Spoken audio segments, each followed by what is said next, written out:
नमस्कार, हमारे खास कार्यक्रम रिपोर्टर ऑटो वाली में आपका स्वागत है। और इस वक्त छत्तीसगढ़ में चुनाव का समय चल रहा है।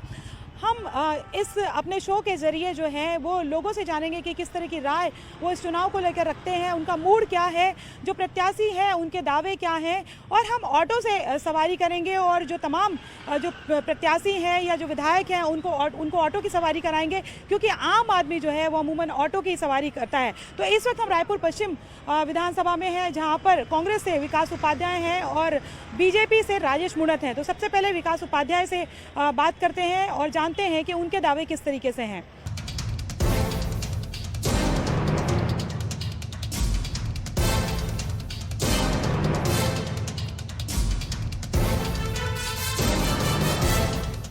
तो बिल्कुल विकास उपाध्याय हमारे साथ इस वक्त ऑटो में हैं और उनसे जानते हैं कि इसके पहले उन्होंने ऑटो की सवारी कब की थी। जब माननीय हो जाते हैं तो बड़ा मुश्किल हो जाता है कि कार से नीचे उतरकर आम आदमी की तरह जिंदगी जीना। नहीं, देखिए, आपको मेरे बारे में जानकारी नहीं है। मैं वार्डो में अपने लिए एक ऐसा ऑटो मैंने खुद लेके रखा हुआ है। हाँ। उसका रूफ टॉप भी खुलता है। हाँ। और उस ऑटो से भी मैं घूमता हूँ समय समय पर। हाँ। जिन बस्तियों में छोटी रोड होती है, जहाँ ये ऑटो जा नहीं पाता, जिन कॉलोनियों में छोटी रोड होती है, उसमें मैं इन ऑटो में जाता हूँ, खुद चला के भी जाता हूँ। और मैं आपको बताया रूफ टॉप है। हाँ। इसको कटवा के मैंने रूफ टॉप बनाया है, तो खड़े होकर बाहर भी निकल जाता हूँ। जी जी। तो वो ऑटो हमने भी कई बार वो खबरें भी कवर की थी, क्योंकि कुछ घटनाएं ऐसी हुई जिसमें विकास उपाध्याय उस ऑटो के जरिए ही गए थे। और इनकी कई बार ये भी हुआ कि कुछ लोगों ने मदद मांगी तो वो उसको ऑटो से पहुंचाते हुए भी नजर आए, कोरोना काल में शायद। देखिए, मैंने आपको पहले भी कहा, मैं किसी भी चीज़ में सफ़र करने में, आने जाने में शर्माता नहीं। और मान लीजिए किसी चीज़ की एकदम अर्जेंट है और साइकिल में आपको जाना है तो उसमें भी जाता हूँ। तो ये पब्लिसिटी स्टंट नहीं होता विकास उपाध्याय? बिल्कुल पब्लिसिटी स्टंट नहीं है। हाँ। ये तो समय पर आप किन चीज़ों का उपयोग कर सकते हैं वो है। Thank you. अच्छा, तो रास्ते में लोग आपको वो भी कह रहे हैं? देखिए, चुनाव का समय है, आश्वासन दे रहे हैं। चुनाव का समय है, परीक्षा है। हाँ। और परीक्षा में ऑल द बेस्ट। लोग ऑल द बेस्ट तो कहते हैं।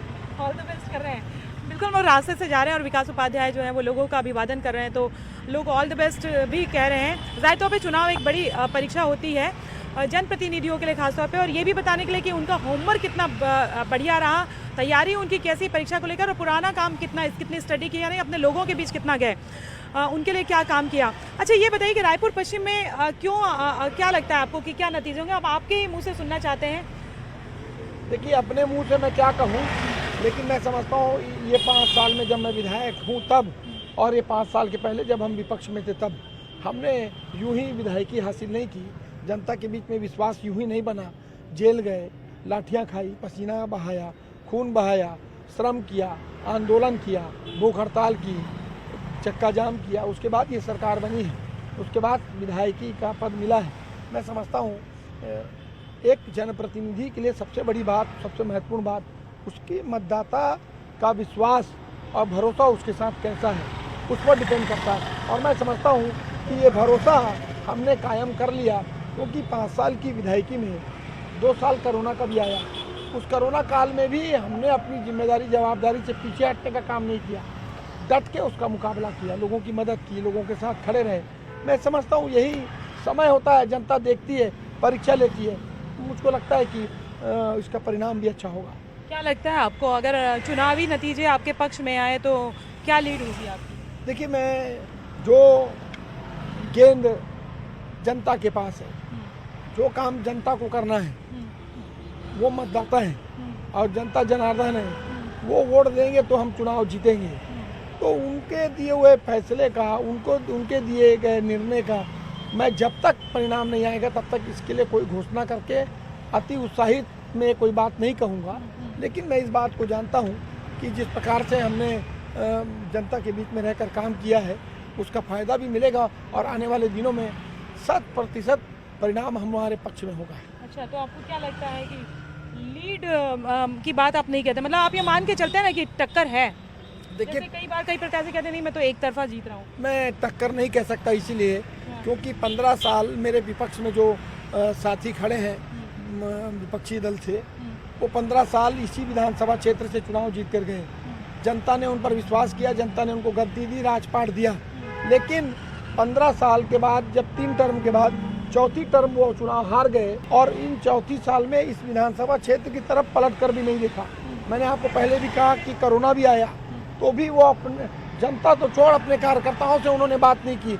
यहाँ से 10 किलोमीटर दूर VIP रोड में आलीशान बंगले में कंबल ओढ़कर सो रहे थे। तो मैं नहीं समझता कि जनता उन पर विश्वास करती है और जो भरोसा हमने कायम किया है, जान की बाजी भी लगाई। कोरोना के समय तो एक भाई को कोरोना हो गया तो दूसरा भाई उसको देख नहीं रहा था, हम कोरोना के पेशेंट को गले लगाकर उसको अस्पताल में एडमिट करा रहे थे। मैं समझता हूँ कि यही विश्वास और भरोसा हमने जीता है। आपको लगता है कि राजेश मुणत आपके लिए कोई चैलेंज नहीं है?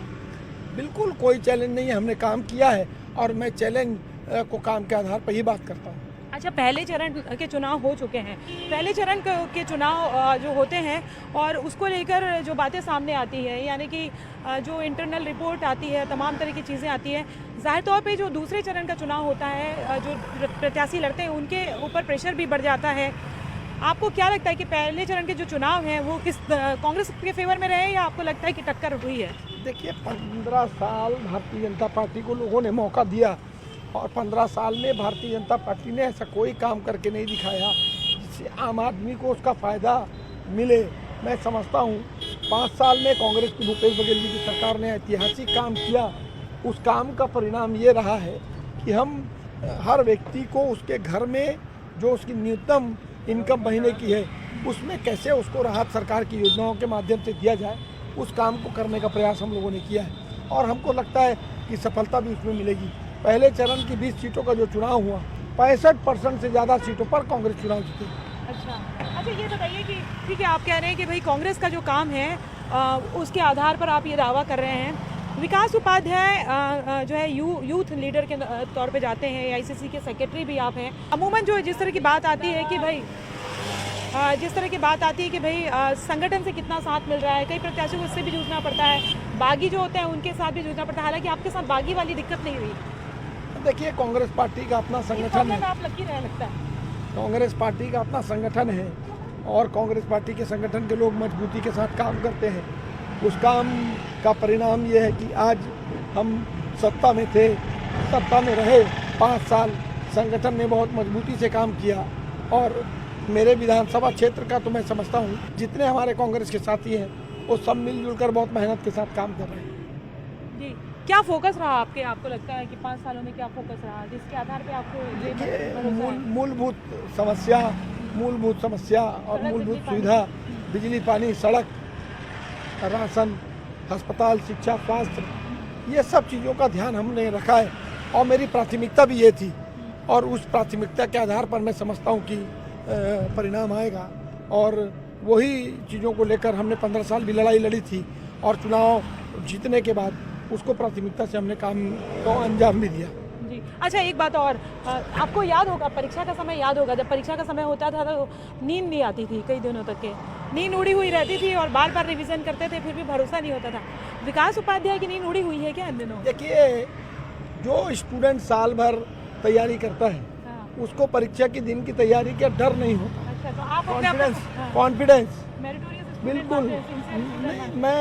मैं ये मानता हूँ कि एक जो इन 5 सालों में अगर पढ़ाई की ओर देखोगे तो उन 1 सालों में उस टाइम पीरियड में मैंने डट के काम किया और अब मुझको उसके लिए कहीं कोई तकलीफ नहीं है।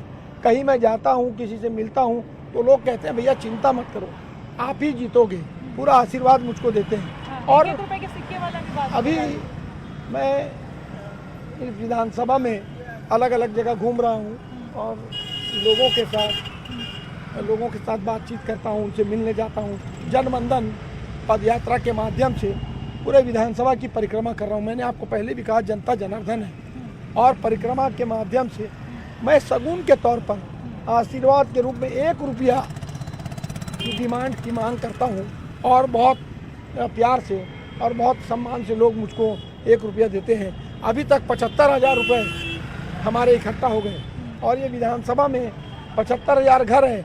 इसका मतलब ये नहीं कि मैं 75,000 घर पहुंच गया, लेकिन किसी ने 500 भी दिया, किसी ने 10 रुपया भी दिया, किसी ने 20 रुपये भी दिया, लेकिन मैं जनता के बीच में, मैं जनता के पास, जनता के समीप पहुंच के उनका आशीर्वाद ले रहा हूँ। एक चीज़ और है कि बीजेपी हिंदुत्व के मुद्दे को लेकर लगातार बात करती रही, सांप्रदायिकता वाली जो बात है वो भी इस तरीके से कल भी जो दिखाई दिया, खैर वो तो दूसरी विधानसभा का है।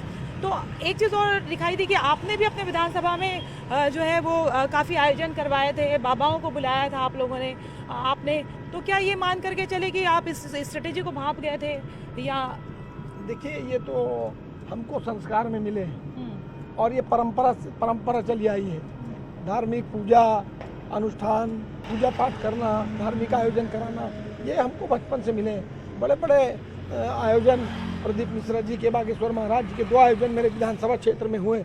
आयोजन समितियों के साथ मिलकर सरकार की मदद से उन बड़े बड़े कार्यक्रमों में जिसमें 5 लाख 7 लाख 8 लाख जनसंख्या श्रद्धालु उनको सुनने, उनको जानने आए थे, उनके लिए व्यवस्था की, उनके साथ खड़े रहे, पूरे कार्यक्रम का आयोजन किया। और ये आज ही नहीं, हमेशा, चाहे होली, दिवाली, दशहरे की बात करें, दुर्गा गणेश नवरात्रि की बात करें, चाहे गौरी गौरा मातर की बात करें, हर जगह भाई दूज की बात करें, हर जगह हम लोग बढ़ चढ़ कर हिस्सा लेते हैं। क्योंकि देखिए, मैं नेता हूँ, जनप्रतिनिधि हूँ, मेरा काम क्या है?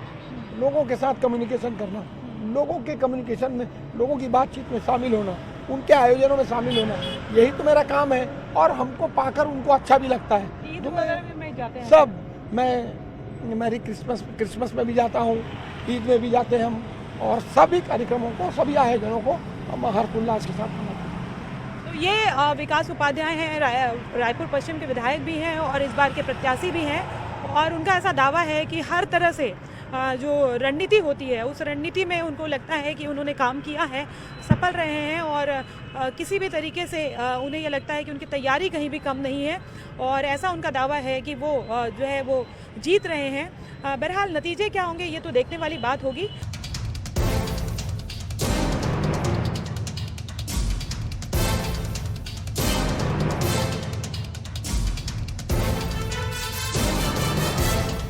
बीजेपी से रायपुर पश्चिम के प्रत्याशी राजेश मूणत हमारे साथ मौजूद हैं और काफ़ी वरिष्ठ नेता भी हैं, बीजेपी के पूर्व मंत्री भी हैं। उनसे बात करते हैं किन मुद्दों को लेकर वो जनता के बीच में जाएंगे और उनका क्या दावा है कि नतीजे जो है वो किन के फेवर में आएंगे। तो राजेश मूणत हमारे साथ मौजूद है और ऑटो में हमारे साथ सवारी करेंगे, उनसे बात करते हैं। और अमूमन जो प्रत्याशियों से हमारा सबसे पहला सवाल होता है, सर इसके पहले आपने कब ऑटो में सवारी की थी? बहुत ऑटो में सवारी किया हूँ मैं। अभी पिछले दिनों कलकत्ता में था, तो नया बाजार तरफ जाना था, तो ऑटो में ही गया था, भीड़ बहुत थी, तो मैं कहा चलो, तो वो थोड़ा बहुत चलता रहता है सब लोगों से। जी जी जी। अच्छा सर, ये बताइए कि किन मुद्दों को लेकर आप जनता के बीच में जाएंगे? प्रदेश की बिगड़ती कानून व्यवस्था, प्रदेश के अंदर रुके हुए निर्माण के कार्य, विकसित प्लानिंग के साथ शहर का विकास, सबके साथ सबका विकास, ये हमारी प्राथमिकता। पश्चिम में अगर हम बात करें तो क्या लगता है, चूँकि आप लंबे समय तक मंत्री भी रहे और जब यहाँ पर पीडब्ल्यूडी मंत्री रहे तो आपने काफ़ी काम भी कराया था, लेकिन अब तो आप विपक्ष में हैं और हालांकि स्काई वॉक को लेकर जो है वो विवादों में रहे थे। किसी चीज़ के ऊपर कोई काम ही नहीं कर पाई सरकार। 5 साल में रायपुर शहर के साथ में सौतेला व्यवहार हुआ, राजधानी में एक काम नहीं कर पाई सरकार। कोई ऐसा काम किया इंफ्रास्ट्रक्चर डेवलपमेंट का तो बता दे। कोई बच्चों के हित में कोई काम किया हो, कोई छात्रों के हित में कोई काम किया, यहाँ तो चौपाटी बना दी है उल्टा ला करके। एजुकेशन हब में कभी चौपाटी बनती है क्या देश के अंदर? नशीले पदार्थों का खुलेआम व्यापार हो रहा है, शहर के अंदर अवैध व्यापार का बोलबाला हो गया, कानून व्यवस्था ध्वस्त हो गई। बड़ा सवाल ये है कि स्काई वॉक की इनकी सोच ही नहीं है जी। इनकी सोच डेवलपमेंट की थोड़ी है, इनकी सोच तो पैसा कहाँ से आए, घोटाले कहाँ करें, ये उस पर काम करने वाली सरकार है जो 5 साल में ये निर्णय नहीं कर पाई कि स्काई वॉक में क्या है। अगर भ्रष्टाचार है तो काहे जेल में डाल दिए भाई अभी तक। कितनी लीड आपको लगता है, आप अगर फेवर में रहे नतीजे तो क्या लीड का आप मानते होते हैं? बहुत अच्छा रिजल्ट आएगा और उम्मीद है इस प्रदेश के अंदर ही पूरा अच्छा रिजल्ट आ रहा है। आपको ये भरोसा है कि जो 5 साल आप विपक्ष में रहे लोगों ने आपको मिस किया? जनता जान रही इस चीज़ को, क्योंकि जनता ने जिस विश्वास के साथ में अगर उस सरकार के लिए लेकर के आए तो उन्होंने कुछ किया नहीं, और जब कुछ किया ही नहीं है तो जनता की समझ में आ गई कि अपने आप को हम ठगा हुआ महसूस कर रहे हैं। सर ये बताइए कि पहले चरण के चुनाव हो चुके हैं, आपको क्या लगता है कि पहले चरण के जो नतीजे हैं वो कितने फेवर में है बीजेपी के, क्या दावे हैं? BJP minimum 13 seat, minimum 13 seat, minimum 13 seat 20 में 20 में बिल्कुल। बस्तर के अंदर सुपड़ा साहब प्रदेश अध्यक्ष, पूर्व प्रदेश अध्यक्ष आउट मार्केट से आउट। 100%। क्या ऐसा क्या आपको लगता है सरकार का कहना है कि उन्होंने किसानों पे काफ़ी काम किया, कर्जा माफ़ी जो है एक बड़ा मुद्दा रहेगा, जो उनका घोषणा पत्र है वो एक बड़ा मुद्दा रहेगा? अब कोई नहीं, एक बार हांडी चढ़ गई थी, कांच की हांडी बार बार नहीं चढ़ती। जनता को गुमराह एक बार कर चुके हैं, अब जनता समझ चुकी है। बीजेपी की विश्वसनीयता है, कांग्रेस पार्टी का घोषणा पत्र एक धोखा है। जी जी। इसलिए इस विषय पर इतना ही कहना चाहूँगा, 2800 रुपये किया था ना घोषणा, तो 3200 घोषणा क्यों करना पड़ेगा? अरे नकल ही तो कर रहे हैं। वो कह रहे हैं कि आप लोग नकल कर रहे हैं। नहीं, हमने तो घोषणा की सब चीज़ों की, हमने मातारी बच्चों की, बहनों की घोषणा की है, हमने दिया। हमने उनसे कहा है कि एक बहन को हर साल, जब आप निराश्रित को पेंशन नहीं दे पाए, आपने कितनी चीज़ की घोषणा की थी, कुछ कर नहीं पाए, हमने कहा प्रति बहन को 1000 रुपये महीना देंगे, साल के 12,000 रुपये दे रहे हैं। अगर बिटिया पैदा हुई है तो उसके 1.5 लाख रुपए उसके खाते में डालेंगे, हमने कहा है। हमने कहा तीर्थ यात्रा योजना वापस चालू करेंगे, हम 500 रुपये में सिलेंडर देंगे। हमने ये जितनी भी चीज़ें कही ये कर रहे हैं। कांग्रेस पार्टी ने तो 4 सिलेंडर की पहले घोषणा की थी ना पिछले घोषणा पत्र में, तो अब क्यों नहीं दिए 5 साल तक? दारूबंदी की घोषणा उन्होंने ही की थी ना, अब क्या हो गया? दारूबंदी आउट हो गया क्या पूरा? गंगा जल की कसम भी खा ली है और घोषणा पत्र में अब दारूबंदी भी खत्म हो गई।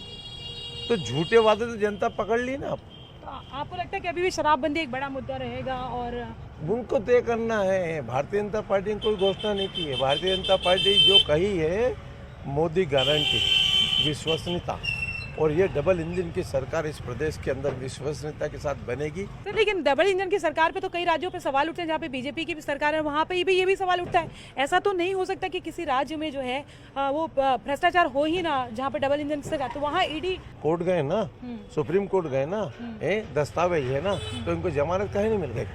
वो रानी साहिबा अंदर क्यों बैठी है साल भर से? तो इन्होंने कर्म ही ऐसे किया। महादेव के अंदर 508 करोड़ रुपया, मैं थोड़ी बोल रहा हूँ, जिसका ड्राइवर है वो बोल रहा है, जिसकी गाड़ी में पैसा पकड़ा है वो बोल रहा है। बीजेपी नेताओं से उनकी फोटो आ गई। ये फोटो आने में क्या होता? फोटो तो किसी के साथ किसी का भी आ सकता है। हाँ। ये कोई दूध के धुले हुए लोग नहीं दुनिया में, फोटो किसी का भी आ जाएगा। लेकिन जो बयान दिया है और महादेव के अंदर कौन कौन लोग इन्वॉल्व है, मोहन नगर थाने के अंदर FIR के अंदर नाम आ चुका, उसके बाद में सुपेला भिलाई 3 के अंदर नाम आ चुका, तो उसके बाद में भी उनके खिलाफ में कार्रवाई नहीं करना, क्या ये इंगित नहीं करता है कि सत्ताधारी दल लोग उसके अंदर इन्वॉल्वमेंट है?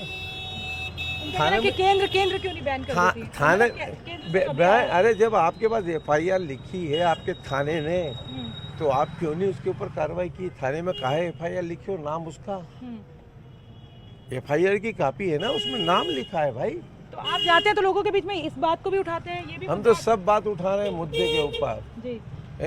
लेवी का चावल मिलिंग का 120 रुपया कर दिया, 40 रुपये सीधा 120 रुपया। तो ये कर्म ही ऐसे ही कर रहे हैं। 25 रुपया टन कोल में ये सब चीज़ें हैं। हर राशन खाए बेच करके, दिल्ली का राशन मिला, प्रधानमंत्री ने दिया, एक परिवार को 5 किलो मिलना था, एक व्यक्ति को, 2 को, 3 को, वो 3 का राशन गया कहाँ? केंद्र ने दिया, दस्तावेज दे दिए हैं, उसके बाद में चावल गया कहाँ? किसके पास गया? गरीब का चावल खाने वाली सरकार ये गरीबों की बद्दुआएं लेकर के जाएगी इस बार।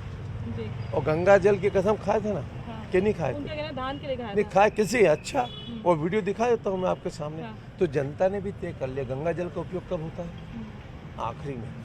तो 17 तारीख को गंगा जल का उपयोग करेगी जनता, तैयार बैठी है, विदाई तय है।